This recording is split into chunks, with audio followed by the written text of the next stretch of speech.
At this point, we're going to talk about some of the clinical considerations that are important when caring for a patient on an intra-aortic balloon pump. So one of the things that can occur is your patient can have tachycardia. When a patient is tachycardic, it is very common for people to want to keep the balloon in a 1 to 2 frequency. Well, the problem with being in a 1 to 2 frequency is that you're only getting your support 50% of the time. So even though the myth out there states that being in a 1 to 2 ratio when it's tachycardic is a good thing, I'm here to say that if you can at all possibly stay in a 1 to 1 ratio, you're going to give the patient the maximum amount of support that you can. And if you look at the waveform, there it's doing a timing check. When you look at the waveform, here it is in 1 to 1. If I go to 1 to 2, notice that it doesn't look any different in a 1 to 2 than it did in 1 to 1. And that's because the balloon cannot stay inflated any longer than the time that it's in diastole. So if your patient becomes tachycardic, it's probably a patient who needs the maximum amount of support, not reducing the support. So the key is not to treat the balloon pump, the key is to treat the patient. So we're going to put this patient back to a nice sinus rhythm because I think living in sinus is a lot easier for all of us. Another thing that you can sometimes see, and as I'm looking at this waveform now, there we go, see how it adjusted? So there was the timing when the heart rate was at 130, it recognized that it needed to adjust it, and the timing has now become adjusted and is much better for the heart rate of 80. That is what the auto timing algorithm does for you.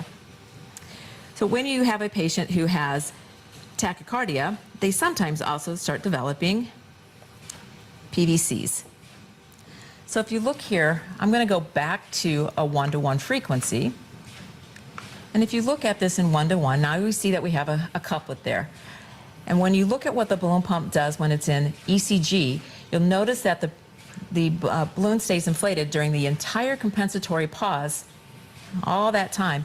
The balloon knows that this is a premature beat and that there's a compensatory pause that follows, and it's going to stay inflated during that entire time. If I were in pressure trigger and this was taking place, the balloon would look very different.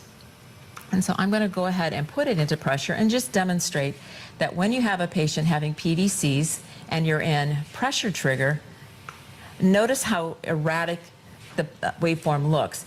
That's because, once again, ECG is going to be the best source the more irregular your rhythm becomes. Sometimes your patient goes into AFib. When your patient goes into AFib, the balloon pump is going to do the best it can to time appropriately. What you'll notice is that the deflation changed and it went to R-wave deflate. So this R-wave deflate tells the pump to keep the balloon inflated during the entire diastolic time until it gets right to recognizing an R-wave. It's a very good safety feature that is only available in the ECG trigger. So again, if I go to semi-auto, I can show you what it looks like in pressure, and you're going to see the waveform is much more erratic and the support for the patient is not going to be as good. Being in pressure trigger is one of the old school ways that we used to monitor and manage the balloon pumps when a patient was at AFib, and that is not the best choice. Again, stay in ECG. There's a few other scenarios that can take place, and one of them would be a very bad day, which your patient requires CPR. So if your patient goes into asystole, so when you have no ECG and no pressure, the first thing I'm going to do is I'm going to mute this alarm by hitting my audio pause so that I can think. So now I look at this, I have no ECG, I have no pressure. I need to immediately evaluate the patient, and I realize this is real. So what do you need to do? Well, you need to do chest compressions. As you do chest compressions, you're going to notice that you start to generate a pressure.